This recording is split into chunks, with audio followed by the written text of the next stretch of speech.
I'm part of the Pioneer History Research Group. I'm part of WICA, the Iowa Mormon Trails, and the Potawatomi Mormon Trails Associations.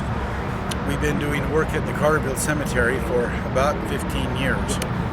The story behind it, the town of Carterville was about a mile off to my left. There's a subdivision built there now. But this was established as a burying grounds in 1846.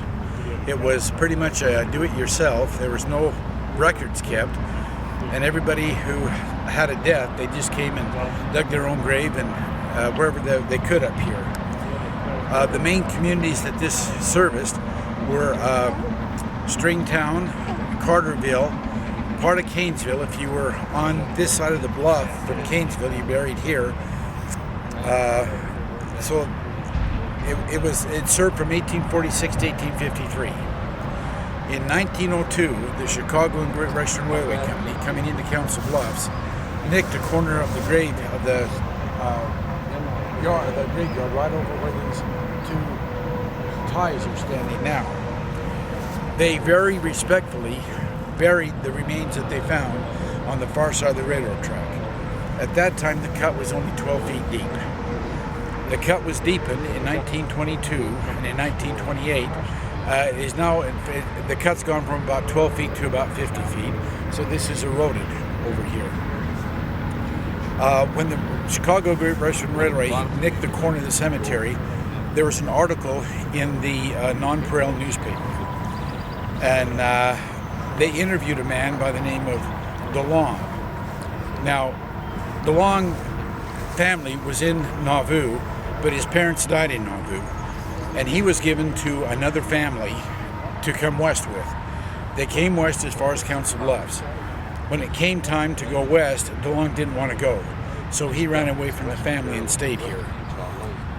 They interviewed him in 1902. He was in his early 80s, and he said he could remember coming up to this spot and described it, and said they were burying people up here, and there were no headstones, but there were little white picket fences around the graves, and there were between 200 and 250 graves up here. This continued to be a burial ground until 1853, when the Saints left and went west. After that time, the cemetery was abandoned and more or less forgotten, so by the turn of the century, there was nothing left of the cemetery itself. But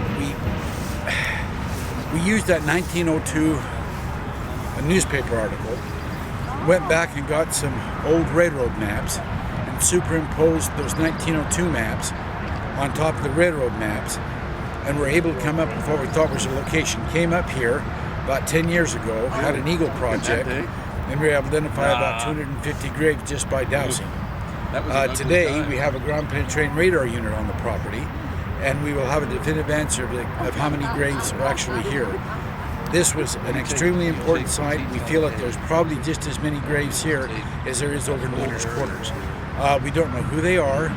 We have references made in the Frontier Guardian to people who died at Carterville, but we have no idea who's in what graves, other than the graves are here, and the people in those settlements that I mentioned are the ones who would have been buried.